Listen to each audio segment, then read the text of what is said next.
see the email from Hank again? Yeah. I lost him in my shuffle. And I was like, oh my God, I just... No, yeah. All right, Mike.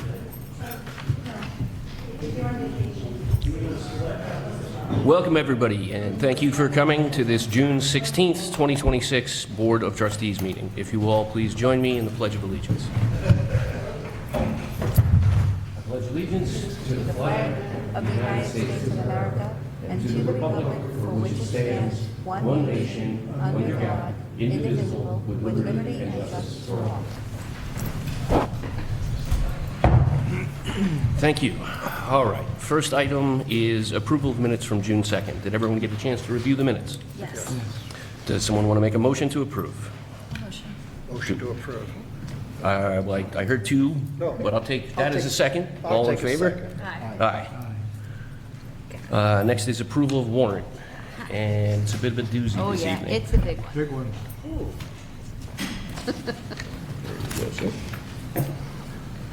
I move that we approve warrant number 052526, which is for the last budget year in the amount of $85,329.62, and warrant number 061626 in the amount of $835,024.99, for a grand total of $920,354.61.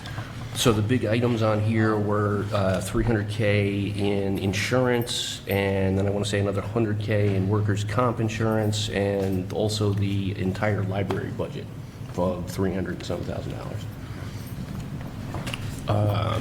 Somebody want a second? Second. All in favor? Aye. All right. Approved. Okay, next we have department reports. Chief?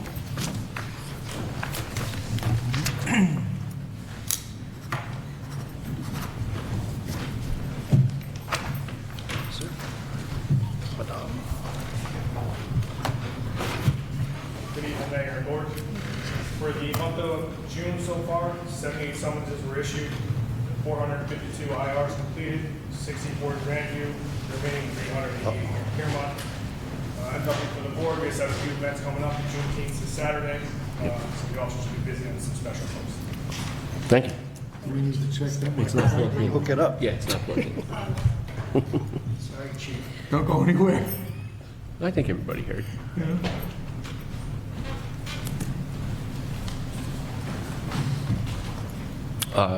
Chief?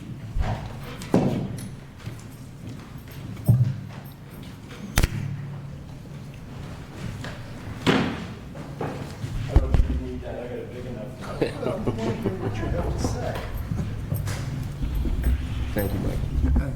Okay, for the, so far this year, the fire department's starting to 169 runs.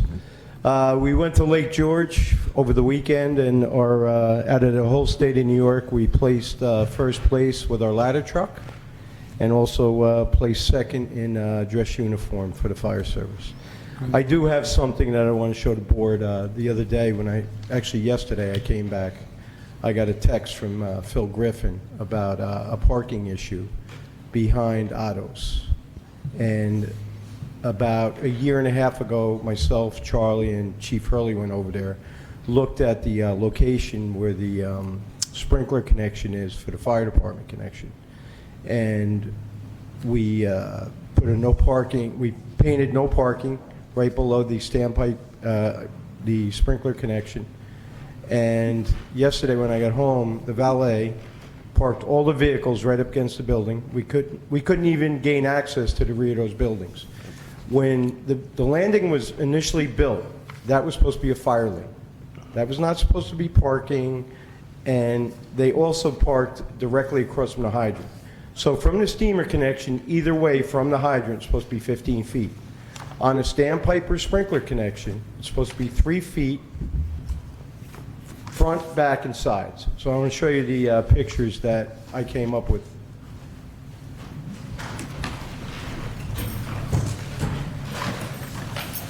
I also notified the fire inspector, and I also notified the police department. This vehicle is parked directly up against the sprinkler connection. And these vehicles are right parked right where it says no parking. And right here, there's a fire hydrant. So this vehicle right here is probably 5 feet from the fire hydrant. So basically, I got permission from Phil yesterday to tow the vehicles if they didn't move them in time and manner. What we need to do is make that a fire lane. If you want to put parking where the cutouts are, that's fine. But there's no way we can get our ladder truck behind this building if something happens. Yeah. And directly 2 doors down is where we lost 3 kids in 1977. And we don't need to do that again. So we need to figure this out. I know parking's at a premium Piermont, but so is public safety. So we have to do something about it. And the other problem that I have is every fire zone should be marked fire zone, not no parking. So a lot of the hydrant locations in the village are no parking. They should be marked as a fire zone, along with proper signage. That way the chief, the police could ticket them or tow them. Chief, It's getting out of When control. was the last time you had a conversation with David about any of this? When I did the... He wasn't there on Sunday well- when you painted. I spoke to the valet, well, yes, I spoke to the valet. Who's valet? I don't know who the valet is. Okay. I spoke to the valet, and I guess I spoke to his manager yesterday. And, I mean, come on, I mean, you can see the fire department connection. This car parks there all the time. And there is paint on the ground here. Yes, yes. I painted no parking. Right. Chief, is this from the back of the building Yes. to the street? This is the rear, this is the rear of the building. And it's the width of that lane? The width of the lane is full of cars. Yeah, but that's where you're suggesting that's the fire lane? Yes. And it should be left That whole thing unobstructed? should be a fire lane. Now, behind where Community Market is and where Jason Monier owns the house, there's cutouts where they can park there. That's fine. And if there's any additional cutouts, that's fine too. But they're on the other side. But just leave enough room so we can get our ladder truck, because honestly, to try to get a $1.5 million ladder truck back there is impossible. And if somebody's hanging out the window, we're pushing those cars. Cool. So I also printed out smaller ones if you want to look at it. It might be a little easier on the eyes, but So that's what we're dealing you're with. suggesting fire lane markings, not no parking markings? Well, what I'm saying is that whole back section should be a fire lane. And this ties in with our previous conversation about getting a letter from Phil for being able to ticket in places that are marked no parking, because this is private property, and these are no parking signs. But we can't currently write a ticket unless it's a fire zone ticket. So if we make this side fire zone, then our police could go and write tickets for people parked in the fire zone. This is kind of a separate issue, but it's still a problem, and the property owner isn't happy about it himself. This is not like something that he said, oh, I Those gave him exact permission. words to me were, do what you gotta do. If you gotta tow them, have them towed. Yep.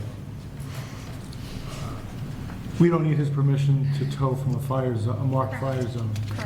Even on private property? At least not to ticket. I'm not 100% sure on towing. Dennis, is that something you can answer?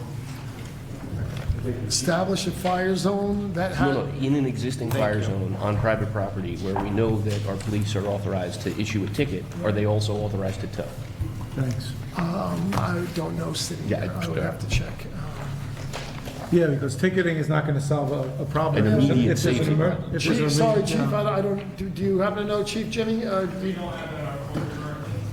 Okay. Obviously, it's a safety hazard like fire, and that's something we can make the emergency call on. So if there's an imminent threat to life, health, or property, Just a fire zone itself, fire hydrant is a threat to the life. so it'd have to be an emergency type situation. Yes. Chief. Which it could be, but, you know, if there's a building on fire and we're calling a tow truck, We're trying to stop it the before it time happens. doesn't work. And Fire ticketing, doubles in size every 30 seconds. By the Right. time Congress 20 minutes for a tow gets truck? We Forget lost the about it. whole block. So, But Jimmy and I were also looking at Orangetown's code, which basically specifically says that you can tow. So maybe we should. we look should at amend, maybe Orangetown's amend the code. We would still need, because it's private property, the specific location, we would still need an agreement with Phil to authorize us to do anything besides fire zone.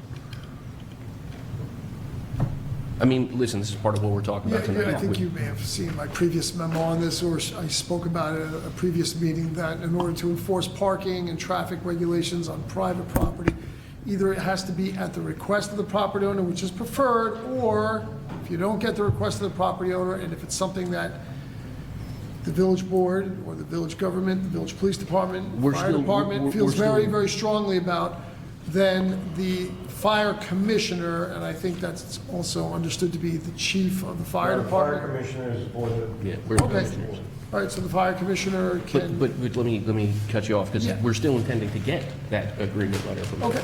So that Or the would- police chief.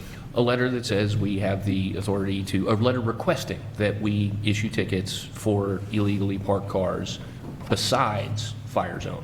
So we implicitly have the authority for fire zone. We can go around and mark some things fire zone, and immediately we have the authority to ticket cars that are parked there. In order for us to do something where it just says no parking, we need a letter from Phil requesting that we do that. So I had that conversation with him, and he said I'd be happy to do it, but then he hadn't done it. So I need to follow up with him, and we may get to the point where it's like, maybe we draft a letter and then say, Phil, can you put your signature on this thing?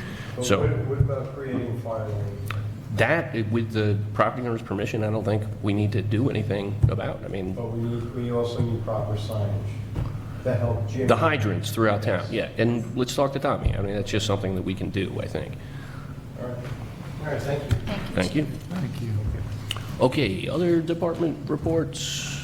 Charlie? Yes, Charlie, please.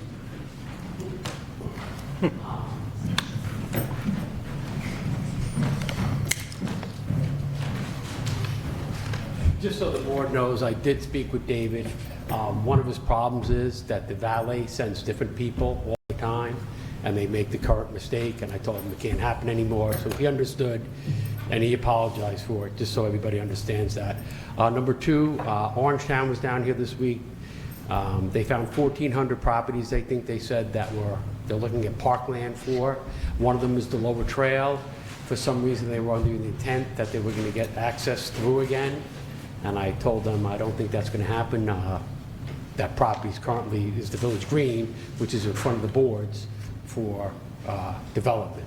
So for some reason, they thought they were going to come through, because they were up on Slattery's property looking, because Slattery had cleaned up the back there and made it so you could turn around an ambulance up there now, a fire, you could turn around. He really cleaned up that whole area. And they were worried about that, and I believe you were even on the board then, Nate, on the planning board, and I was reading the minutes today, and I believe you spoke about it, and Dan Spitzer spoke about that they wanted to make sure that there was enough room that if an ambulance or somebody's up there, they could turn around a vehicle. So when Sean cleaned up there, he made it big enough so they could do it. So I guess Orangetown looked and said, how come all this is cleaned up? And he said, it's because so an emergency vehicle can turn around. And I believe it states that it's a 30-foot wide emergency access is the trail, is the width of the trail. So just, I don't think Orangetown has a problem with it. They were just, I mean, it's they're their looking at property. every single property that they have right now and And- see and- what they're going to do with it. So, And right, and that is officially part of the Clark Rail Trail system and Yes, is Orangetown property. absolutely. So they have every right to question somebody doing improvements on their property without right, asking. right.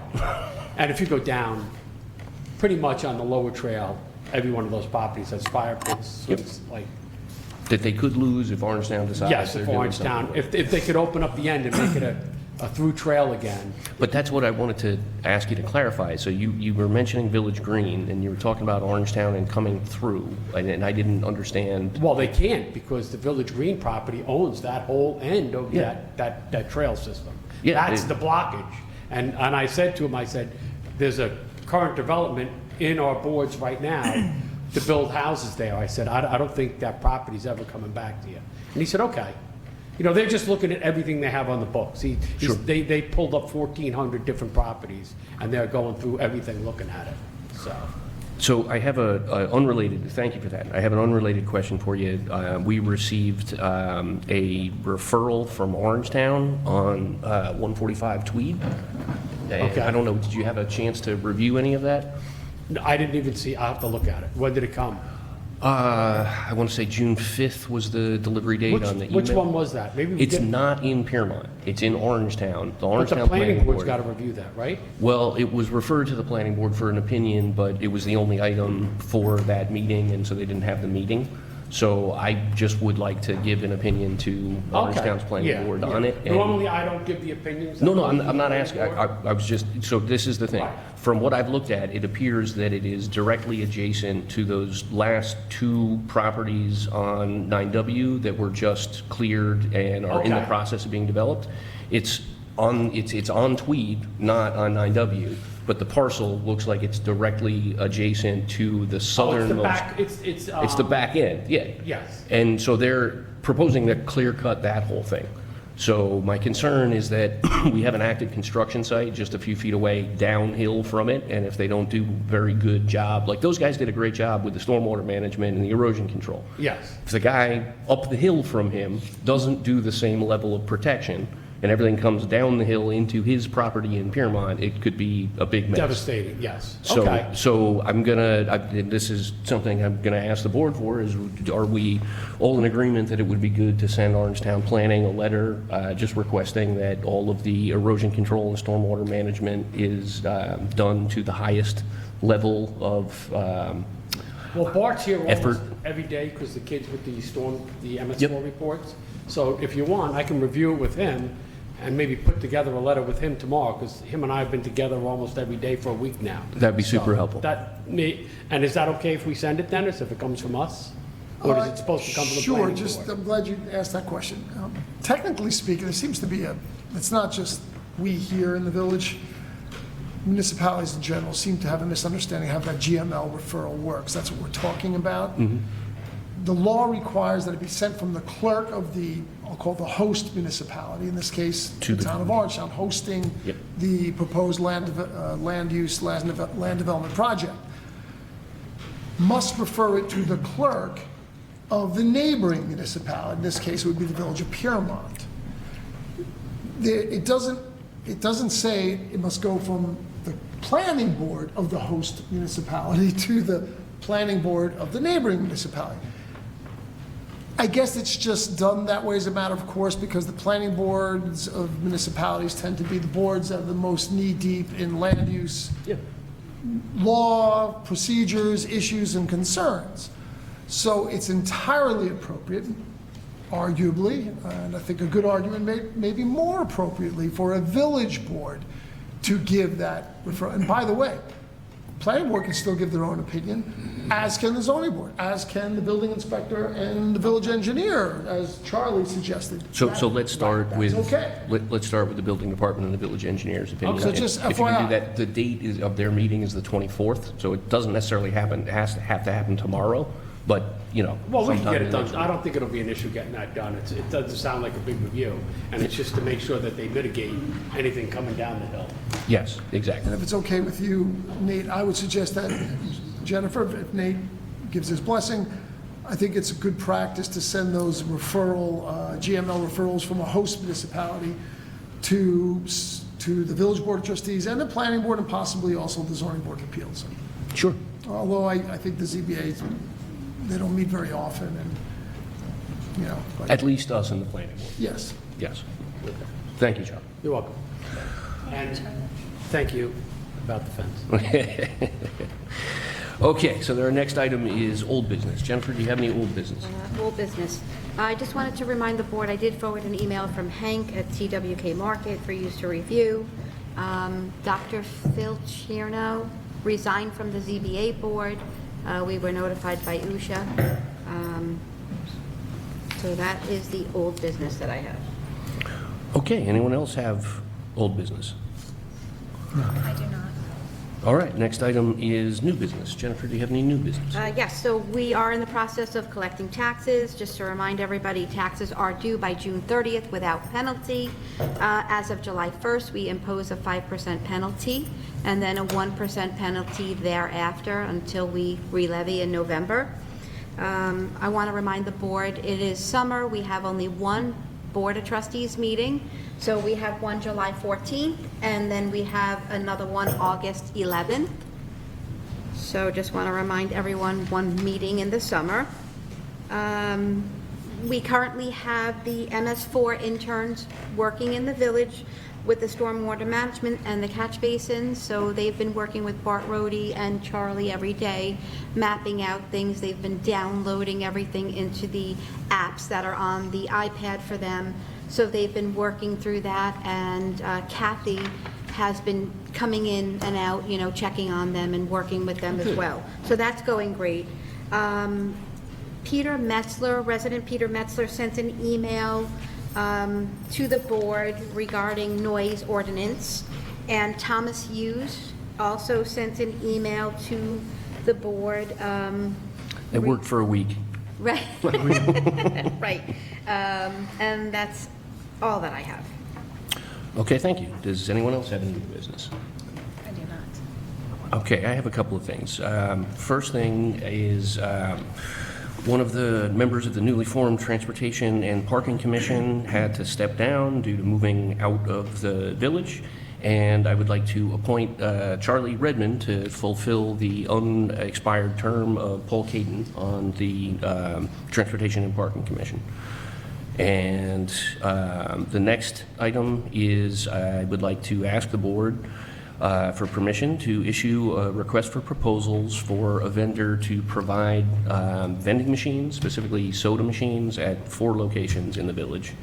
Those locations would be the Goswick Pavilion, the boathouse at the end of the pier, the skating pond, and the train station. And I would like to just ask vendors to provide proposals where we could provide the location and electricity and do a revenue share with them on the whatever revenue comes out of it, but let them do all the restocking and maintenance and that sort of thing. So would someone like to make a motion to issue that RFP? Also move. Nope. Well, we're all at the same time tonight. All right, so I'll second. motion, second motion. All in favor? Aye. Thank you. The next thing I want to mention is that many of you may have noticed as you came in today that the construction fence, the green fence across the street, is, well, it was in the process when I walked in, but hopefully by now has been completely removed. And there is a wooden stockade fence in place that does meet our village code for maximum fence height on the portion that is the 2 parcels that are owned by the developer.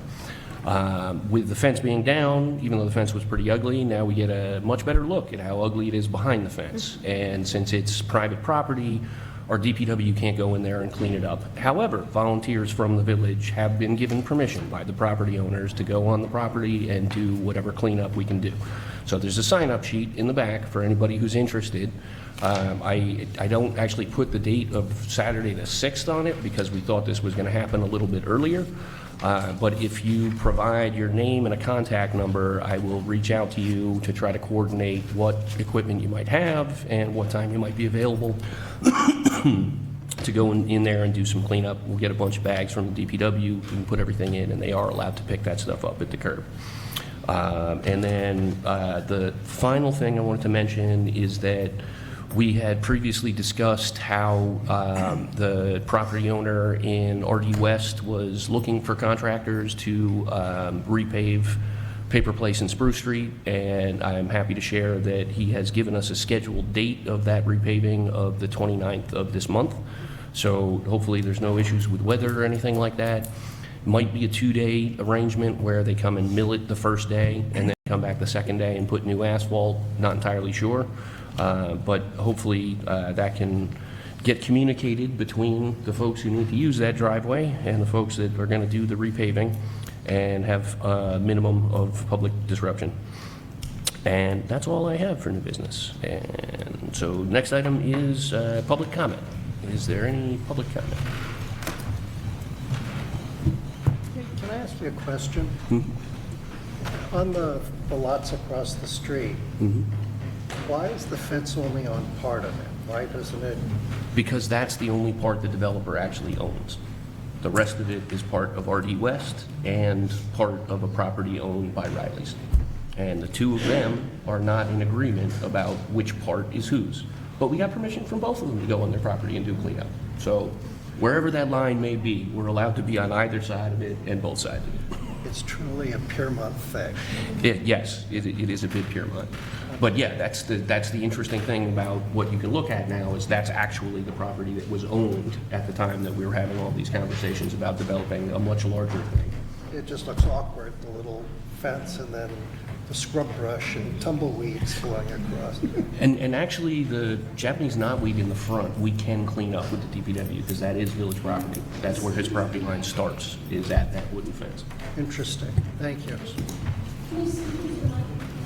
Oh, I'm sorry. Do we have Sorry, anyone? Barbara. Actually, it was just William Hickey, but he's going to be agenda item. Bill, you're on the agenda. 7 and 8, so yeah, so. And it's the next item. So Yes. why don't you just come forward?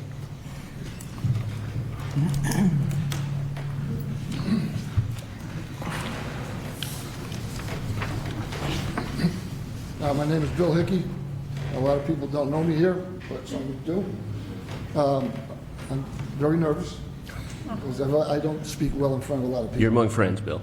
But I'm here to do a little history thing, basically. My family goes back to the early 1800s in this village. I was born and raised here. Unfortunately, I now live in Tappan because I couldn't afford to buy another house in Piermont. But I'm still here, a life member of the Piermont Fire Department. If anybody knows about the village DPW garage down on on South Piermont Avenue, that was never there. The original DPW garage, if anybody wants to take a walk, it's behind here. It's about the size of 2 sheds in your backyard. I, as a little tot, maybe 10 years old, my father would take me to work sometimes, back here. There were no trucks back here. They had no room for them. They were all down where they, down off what they call the patch. So in the early 60s, when my father was the head of the DPW, from the 50s until he passed away until in 1981, 27 years. I am afraid that the Hickey legacy in this village is going to disappear. In the early 60s, he realized that the population of the village of Piermont was growing. And he had no room. He didn't have enough manpower. He didn't have enough equipment. So he approached the village board at the time. And he gave his concern.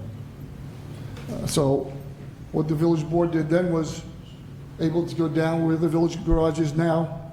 It was the old Comfort Coal, was out of business, and they were able to procure that property. My father was a big force in getting that done and getting it started. So what I'm here asking the village board is to have the DPW garage formally dedicated in remembrance of my father, John W. Hickey. There's a little history on him also. He was the head of the DPW until he passed away at the age of 58. And the funny thing about that is, his father was DPW head before that, and he passed away at 55. So he was born here. He's a World War II vet. Went to the old Tappan High School. He was a life member of the Piermont Fire Department, the VFW. He originated the Piermont, him and another group of men originated the Piermont PAL. They built, where parking lot D is, they built a gravel baseball field for us. And then after the dump closed down, they built the ball field where it is now. So he was very much involved in all the stuff that was going on in Piermont. He was also a part-time police officer in the village. I think I gave the chief the picture of all those police officers that were part-timers with one chief. So that's one of the reasons I'm here tonight, is to get approval to have that DPW garage formally named after my father, John W. Hickey, who put his life into this village and into getting that built and getting the equipment he needed to take care of this village. What you see now, during the snowstorms, the trucks spreading salt and sand. Back then, there was no salt and sand. They went over to the Continental can, they loaded up with cinders from the old coal that was burnt. And you see them go down the road, the guys in the back of the truck, throwing cinders. That's the equipment they had, until they were able to get the place they needed and finally stock it the way it was supposed to be. So that is why I'm here tonight, for my father. Thank you, Bill. And if I'm not mistaken, you have gone around and gotten some signatures on I the have some petition? signatures. I didn't get 50, but I have signatures. How many do you have so far? Probably about 20 or 25, maybe. So just for some context for anyone on the board or in the audience that isn't aware, we do have in our capital budget for this year replacing the roof and the stucco facade on the DPW. So we do have an opportunity this year for, after that renovation is done, to have some sort of a dedication ceremony. I thank you, Bill, for bringing this to our attention. I will say that I think 2 different dedications is too much for us to do in 1 year with one family, but I think it makes a lot of sense personally to look at the DPW garage. I'm not sure if the board members are interested in having a vote on this right now. Is this something that we would like to deliberate further? Is this something we feel comfortable making a decision about right now? What do you say? I think it's a nice thought. It is a nice thought, and it's kind of an appropriate timing. I mean, does somebody want to make a motion to approve it? When are the renovations going to be done? End of the summer, likely. Yeah, this may not be possible to be done until fall, depending on what the schedule on the That's fine. construction is. I move to have the DPW garage headquarters I second. dedicated. Did I hear a second from Mike? Yep. All in favor? Aye. Aye. Thank you, Bill. Thank you. Bill. All right. The other thing is, my great-grandfather. My great-grandfather was James Hickey. And James Hickey was the first constable in the village of Piermont. He passed away on January 17th, 1917, at the age of 59. This village really killed my grandpa. We're glad you're still with us, Bill. So, yeah, because I don't work for the village. So anyway, it was a well-known officer, passed away after a long illness, constable, and was also had the title of poor master from the village, which, if anybody doesn't know what that is, it's an old English title where the poor master would go house to house, knock on your door, and make sure you had provisions you needed for the night or for the week. And if you didn't have them, he supplied them to you. So, he was also, besides the constable, he was also Rockland County Sheriff. He was well-known, mostly being popular in a Democratic club in the southern Rockland. And he said deputy chief, and he was also a member of the Empire Horse Company until he passed away in 1917.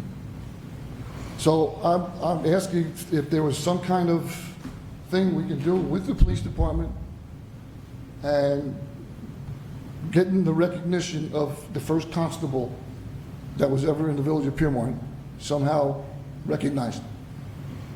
Sure, and I'm happy to work with the chief to see if there's some way we can memorialize that.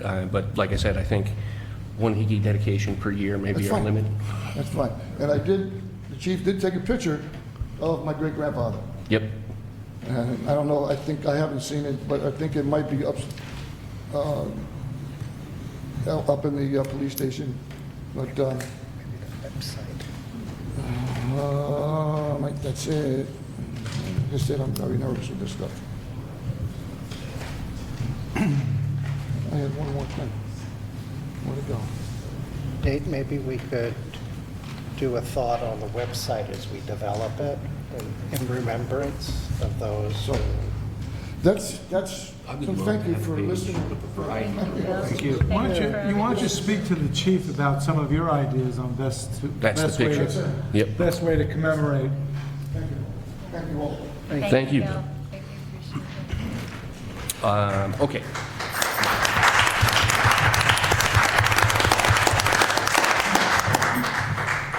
So our next item is review parking for autos. David, are you here to speak on that behalf? Could you please come to the podium?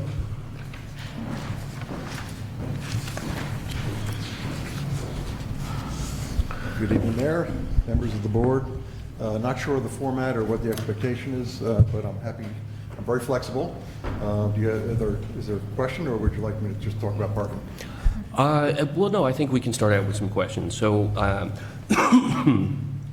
you came in a little bit late. I'm not sure if you heard what the chief was talking about in terms of the fire zone parking in the back of the building. Yes. So this is a public safety issue that we need to address. I understand that you're aware of the situation. We're going to be doing some striping and marking as fire zones that give us the ability to issue a ticket, even though it isn't on village property. And hopefully you can instruct the valets that this is sacrosanct and shouldn't be even for 15 minutes or even while I'm on my lunch break. But I'd also like to just back up a step and talk about what inventory of off-street parking you have available for your customers. So the parking lot adjacent to the building, by my eye, could hold maybe 16 cars. Does that sound about right to you?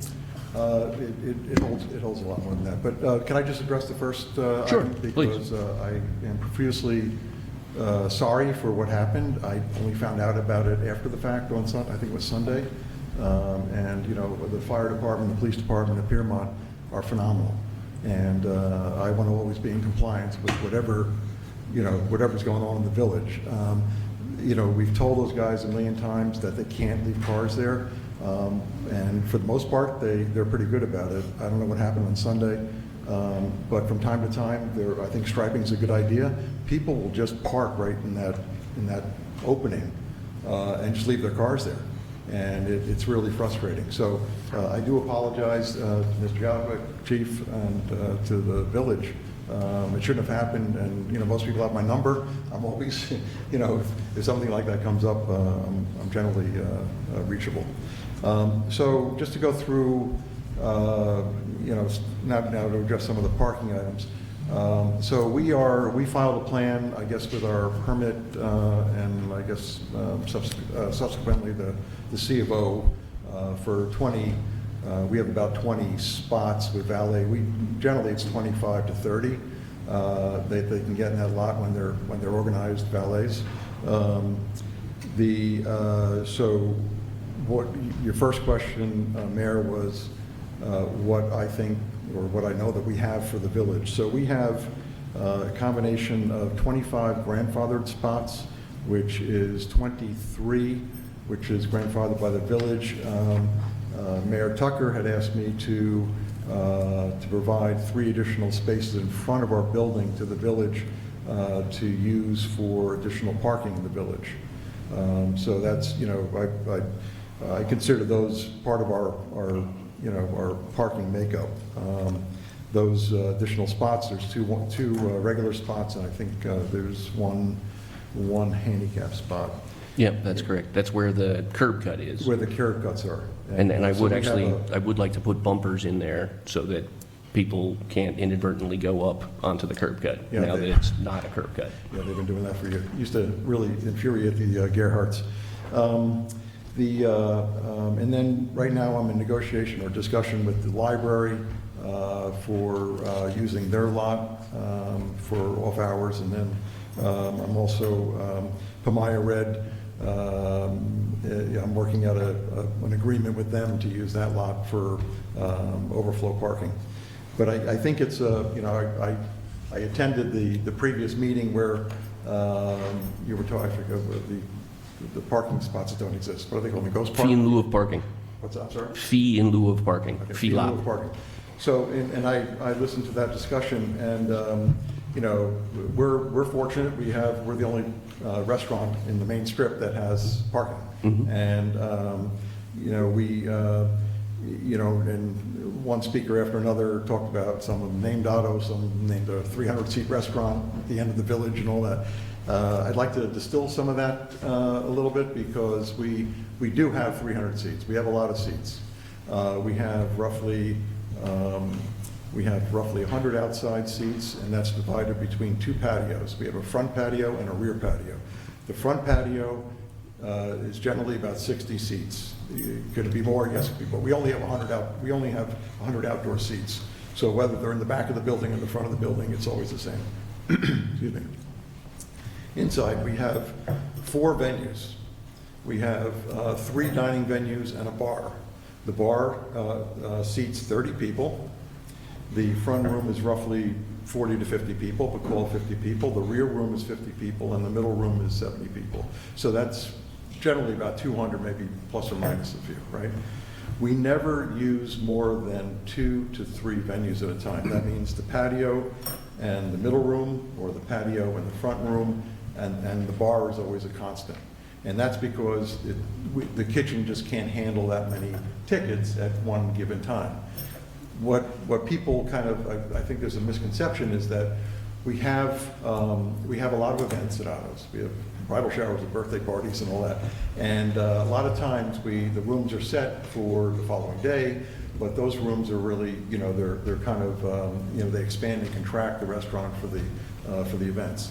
So the Rockland County Board of Health has allowed us 180 seats for occupancy. And I will tell you that, I mean, I'd love to say, yeah, we go over 180 seats every night, but it's not the reality. On a Wednesday and a Thursday night, if we're doing 80 plus or minus 10, 60 to 80 seats a night, which means we have plenty of parking, right, for the Wednesday, the Thursday. Friday, if we're doing 125 to 175, that's over. You have to keep in mind, so backing up to the last meeting, somebody got up and said, okay, Otto's did 600 people on Mother's Day. Well, you know, it's true, but we did 600 people in the course of 6.5 hours, right? So, you know, you have to think about the dynamic and the flow, the ebb and flow of the restaurant. Actually, it was 500 people. It wasn't 600, it was 500 people for the day. It was 480 something. But, so these aren't all, you know, it's not like everybody showing up at one time, and, you know, you're not accommodating 180 people at one time. It's a cycle that cycles through the evening. Our general hours are 5 to 9 on the weekdays, to 5 to 10 on the weekends, and, you know, it's 4 hours that occupancy is divided up, or 5 hours on the weekend. So the seating, for the most part, you know, we have plenty of parking on Wednesday, Thursday, even Friday with the valets. We have plenty of parking. Saturday's the only day that it would actually challenge that. This Sunday we had a lot of events, but brunch was slow, so we probably only had a couple hundred people the whole day. You know, so I think it's, you know, people want to look at the building and look and say, wow, they have 300 seats, and, you know, they're always breaking the rules and the bad guy in the block. But the reality is I wish I could stand up here and say that we are breaking the rules, because then business would be gangbusters, but it's not the case. And I'm happy to go through, and we can look at our POS system, and I can show you how many covers we do on different days, because it's, yeah, we look, you know, a lot of times we see it in the patio, we see it in the front room, and it looks like we're really busy, but the reality is the back of the building is empty. So, you know, it ebbs and flows, and it's very flexible space. So I'll pause there in case does anyone have a question? Or? Yeah, no, I do have a couple of follow-ups. So you're saying you've got 300 seats, but the Board of Health says you only can have 180 people in there? 180 people, and that's the restriction, is that we have 4 bathrooms. Okay, so that includes outdoor seating in the 180 total, because they're using the bathroom? Correct. Yeah, 180 people at any given time. So how is it okay to have 300 seats if you can only have 180 people? It's about, you know, it's about what the Board of Health approves you for. So with 180 people, that's all we're allowed to have. But if they turned up and there were 250 people there, would they issue you a ticket? Or what would the violation be? Well, it's illegal. It's flat out illegal. I can't have more people in the restaurant. And, the yeah, Board of Health will come and shut you down. Okay, so it's good to know that there is that there. You also mentioned 25 grandfathered spots, and that was new information to me. Can you? Just like everybody else that was in here that last meeting that I attended, they all had grandfathered spots. I have grandfathered spots as well. Next door has 0 grandfathered spots in either of those restaurants. Well, I mean, Hank, who, you know, took up a lot of the time, Hank has a 10 or few. 11 spots. Hank has a few, not 25. And the reality is, he has absolutely no spots. You know. Well, but I'm concerned about the process, how we establish what grandfathered spots there are. So in other scenarios, like, for example, the Turning Point, there was an existing restaurant, and so all of the seating that existed in the restaurant was considered to be grandfathered in when this zoning restriction for off-street parking was put into effect. But there was not seating for 75 at Otto's when it was a garage, and you're the first business to have turned it into a restaurant use. So, Well, you know, it's semantics. I mean, the village agreed to give Gerhardt's 22 spots for cars. 22 now. What those cars are doing, it's still parking. Whether they're going in to get the car fixed or going in to get a deal, it's parking. And that goes with the property. You know, I just want to, you know, I got to point out, okay, all the people that came in here with our restaurants and a lot of the people that are here tonight, 505, we pay $36,000 in village taxes. On top of that, I'm a resident in Grandview. I pay for fire and police as well on top of that. Right? And for, you know, and plus we work with the village, we built that park.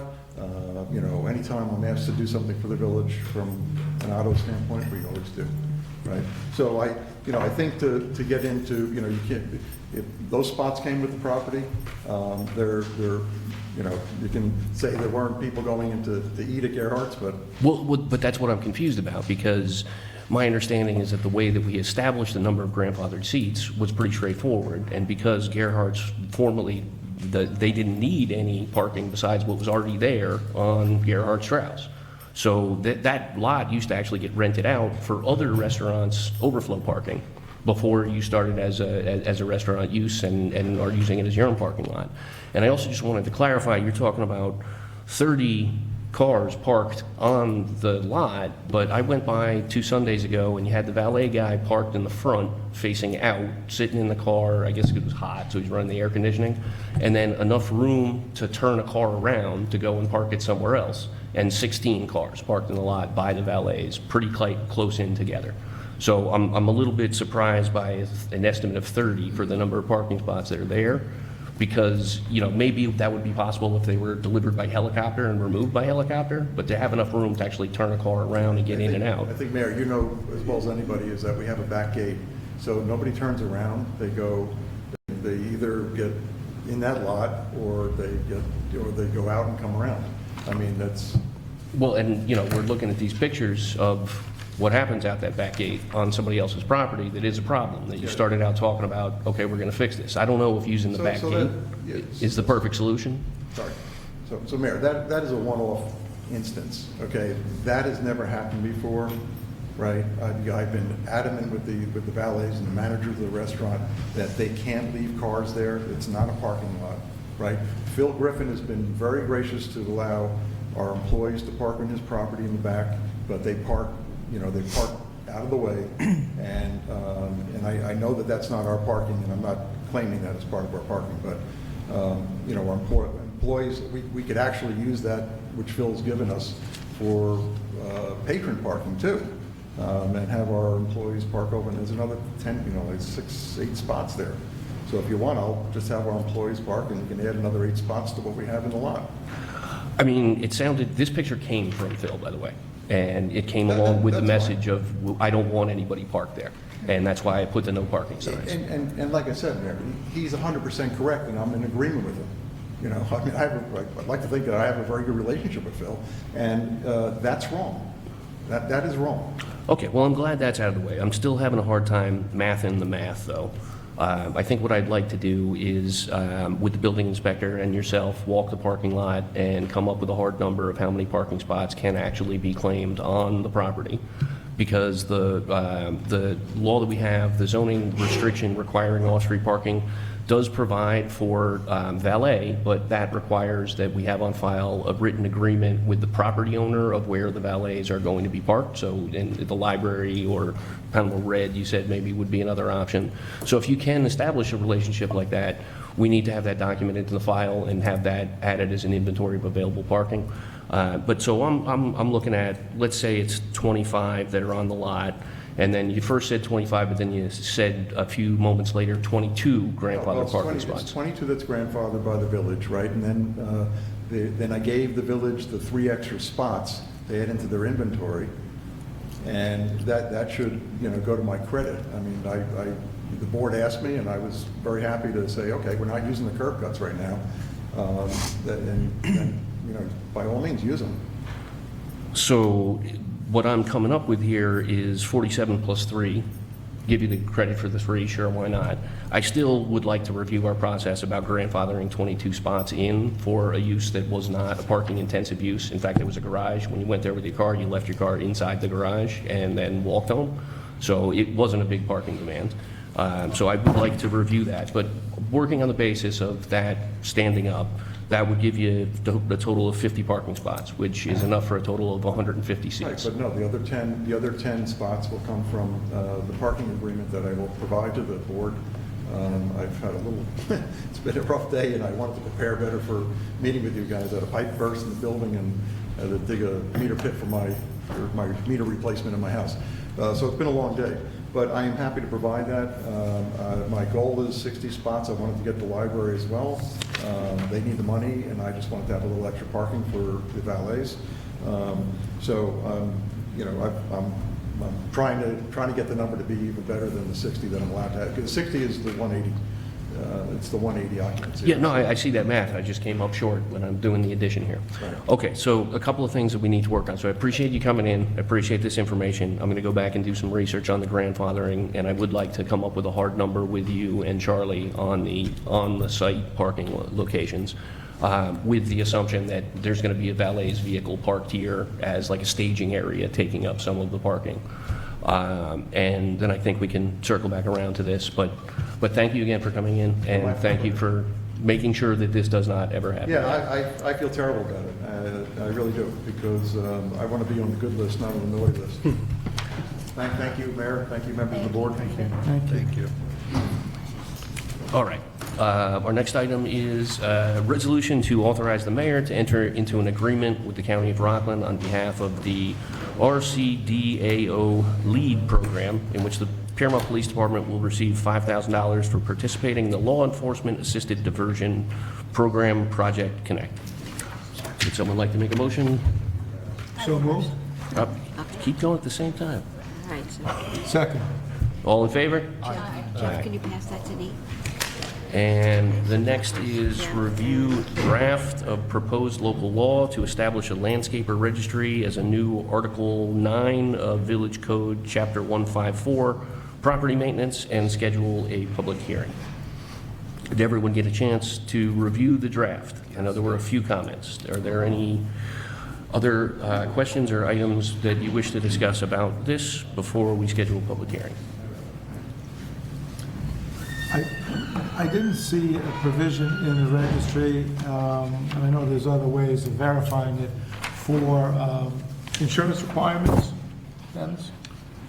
No, And would this be another place to put it? Yeah, so you made that comment, and it was a good one. I don't think there's any harm in including language about insurance. It is also just in a ministerial fashion what the building department requires of everyone that walks in the door. So my assumption was, yes, that will be one of the things that they're asking for, but it is not specifically listed out in there. I just don't want them to get to Charlie and hear for the first time, we expect insurance from them. Yeah. Is insurance a requirement of the county when you become a contractor?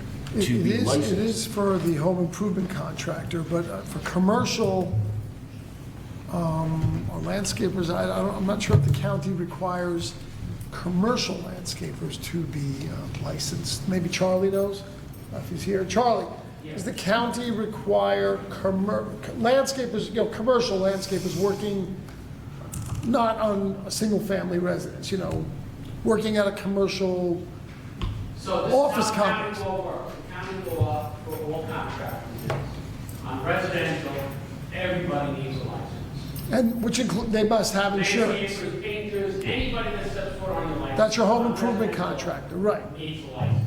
But what if, On commercial space, Yeah. the only people that need a license are the plumbers, the electricians, and the HVAC. So if you have a strictly commercial building, as long as the contractor has insurance, he does not need a Rockland County license.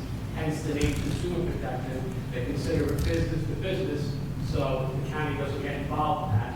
But they require a license for the plumber, the electrician, and the HVAC. But a landscaping contractor, if there are employees, they still have to have workers' comp, right? They still have to have insurance, yes, all the insurance, workers' comp, liability, business. So on a commercial building, when somebody puts in for an application with us, we make sure that HVAC, electrical, plumbing have the Rockland County license and the insurance certificates. Then the insurance certificates are pulled in from, let's say, the hiring a carpenter and a painter. We make sure that they have their insurance certificates, but they do not need a Rockland County license. How about multiple dwellings, condominium Gotta be over complexes? 5. So it's, when you go over 5, they consider it commercial. And the reason I know all this is my wife's one of the bosses of consumer protection, so I know the laws very well. He's the right guy to ask. But the question was actually about insurance specifically. So even if they don't need a license, they still need insurance.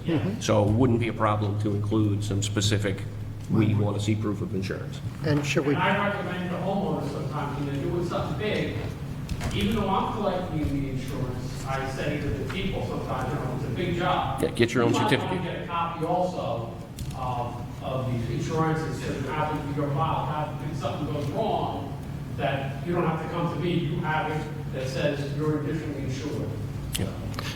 Right. should there be something that defines commercial property versus residential? It's in the county law. Yeah, I don't But think within we need this to review agreement? it. And so, right, and I tried to answer this in the email. I think we're talking about this in two different ways. So Charlie's making the distinction between residential landscapers and commercial landscapers. I think you're making a distinction about working on residential or commercial property.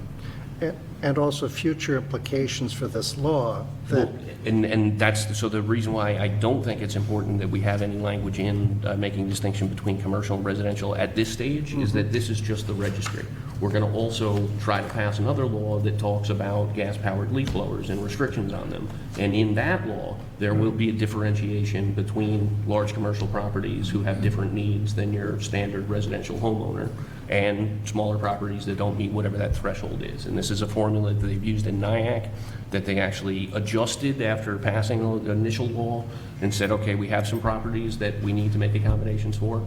So I feel like that issue is one to address in legislation that's actually putting restrictions rather than the simple registry. as long as it's addressed in that next, Yes. Where it gets a little kooky is like in the big building. The big Right. building, each individual unit, everybody has to be insured. But on the building itself, because the building itself, the hallways, the parking areas, all the commercial, then the GCs and the landscapers and the other people don't need to be insured, but the plumbers, the electricians do need to be, licensed. So it goes back and forth depending on where you are, what you're doing. need a roadmap for that one. But we could be as restricted as we want, as long as we're not punitive.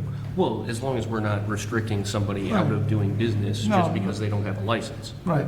And do we have any thoughts on a fee structure? As I said, I'm not interested in trying to make this a revenue stream. The purpose of creating this registry is to give us an opportunity to give landscaping contractors a packet of information about what they're allowed to do, expected to do, and prohibited from doing, and acknowledge receipt of it, so that we can then later do enforcement. It's foundational to the gas-powered leaf blowers thing because the biggest issues that were encountered by other communities trying to do this is that it fell solely on the police department to do enforcement. By making the registry and then giving everyone a packet saying this is what you're not allowed to do, gives the code enforcement officer an opportunity to say, I'm going to issue a violation without the police needing to get involved. And hopefully without them making the violations in the first place because they know. Pardon my ignorance, do they get a sticker for their vehicle? Do they give something to present that says they're registered? How do you Mayor, see that? can I pause? They should. I think Yes. I think we're going a little bit down a rabbit hole. And again, if this is what the village board wants and the consensus is, this is going to go from basically a 2.5-page local law to a 30-page code. No, I think we just need This to- is not being set up. This is not being set up, Mike. And again, you're the ones who are going to decide legislative policy to like sub in for the Rockland County Department of Consumer Protection to regulate landscapers. No, it's to identify, to have a record of who are the landscapers who are operating in the village. So if there is, and this alludes to what you mentioned a moment ago, Mr. Mayor, about in the future, we're going to adopt a different law addressing quality of life, things that some have to do with landscaping, gas-powered leaf blowers, for example. But in order to enforce those other provisions dealing with quality of life, in order to identify who the landscapers are, this landscaper registry is an aid to that end. It's not meant to substitute for the Rockland County Department of Consumer Protection, because that is a whole, that's a whole different ball. Yeah, that's not Yeah, I the think, purpose of my question. I think what we're probably going to ask you to do, Dennis, is to amend this draft slightly to simply include a line that specifies that insurance will be verified. I already put that there. Okay. I think that's satisfies everything we're talking about. I just want to make sure if I'm going to sign off on something that I understand what we're doing, that's all. Yes. If the threshold to working in the village is being a registrant, then they should know up front what our requirements are. Aside from what the county requires, they should know. Yes. But we doesn't don't have hurt. to duplicate. No. But if you want to go down the rabbit hole of regulating these businesses, it's going to be It's a lot mess. more It's than a mess. this. No, and we already have a county agency. Not to do only that. verbiage, but also administrative bureaucratic processing. You know, Yes. it's a whole different enchilada. This was merely to get on paper who, the honest ones at least, that comply, who's operating in our village. So if there is, and it isn't just going to be about gas-powered leaf blowers. A lot of times they got them, they're taking up the whole lane of traffic. Yep, blocking while they're traffic, servicing a particular house. Putting you know. stuff into the creek. I mean, this is an issue that's a recurrent issue. There's a bunch of things that we could put into that informational packet. And if they register, And this gives us we an have we opportunity. have the names of the principal owner, contact information, and so on. That's the main goal of this. At least that's my understanding. That was the legislative intent. So, I'm sorry, go ahead, Mike. And again, how do I know that they've registered? If we pull up on a truck and they're in the middle of the street, Well, here's one way. If you ask Charlie, are they registered? And he says no, you know they're not. But it's also not really up to us as the board to do that. It's Charlie's job. So if Charlie stops by the landscaper that's working and asks them, hey, have you registered? I don't recognize you. And they say, no, I haven't registered. He can say, you need to come to Village Hall and register now. Fortunately, we have a building inspector who's not shy Yeah. when it comes to those things. Thank you, Charlie. thank you, Charlie. Well, one of the things that would be easy, and I think Michael alluded to before, is that if we had a sticker on the truck. Yeah. That was some type of Piermont identification that said this guy's registered.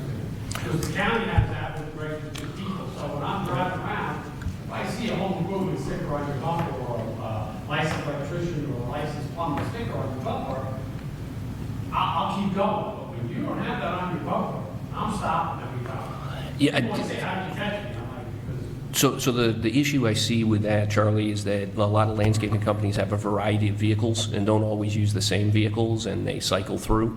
So if somebody comes in and says, okay, I do a lot of work in the village and I have 10 trucks, do they get 10 stickers? well, so how the county deals with that is? But I don't want to be the county here. Well, I'm just saying, they charge for additional stickers, so maybe whatever our fee is to register, if you have additional vehicles and they're gonna use them here, you tell them they need to have the sticker. And, you know, you charge them $5, whatever it costs us for the stickers, you put that fee on top of the landscape. Yes, but I think that is an awful lot like charging a fee for doing it. We're not looking to make money on this. I don't want to say if you got 10 trucks, you got to pay 5 times. Does NIAC charge a fee?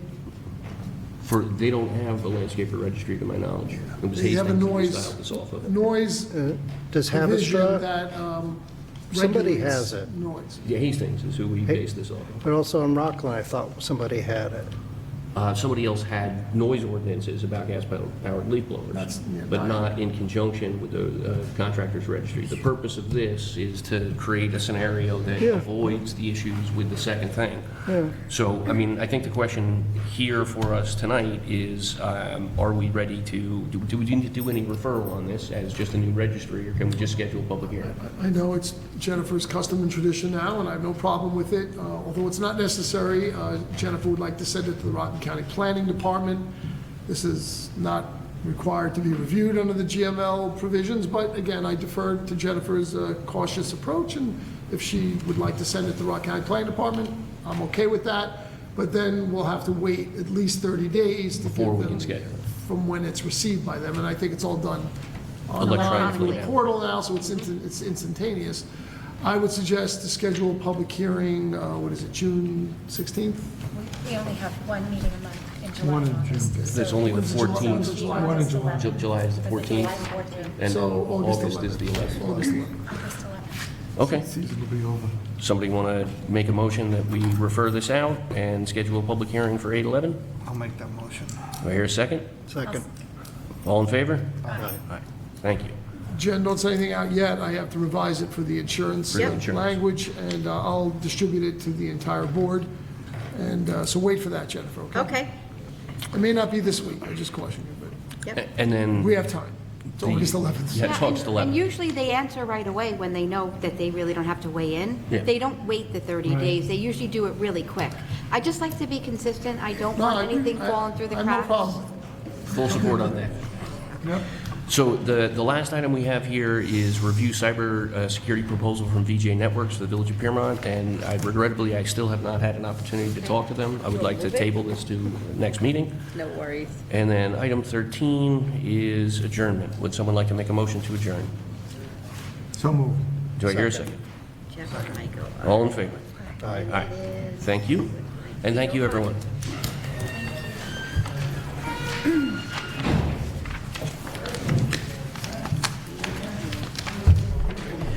Thank you, Dennis. All right. Best of luck with your test. We'll be thinking about you. See what's going on down there. You're an ace it. Thing is,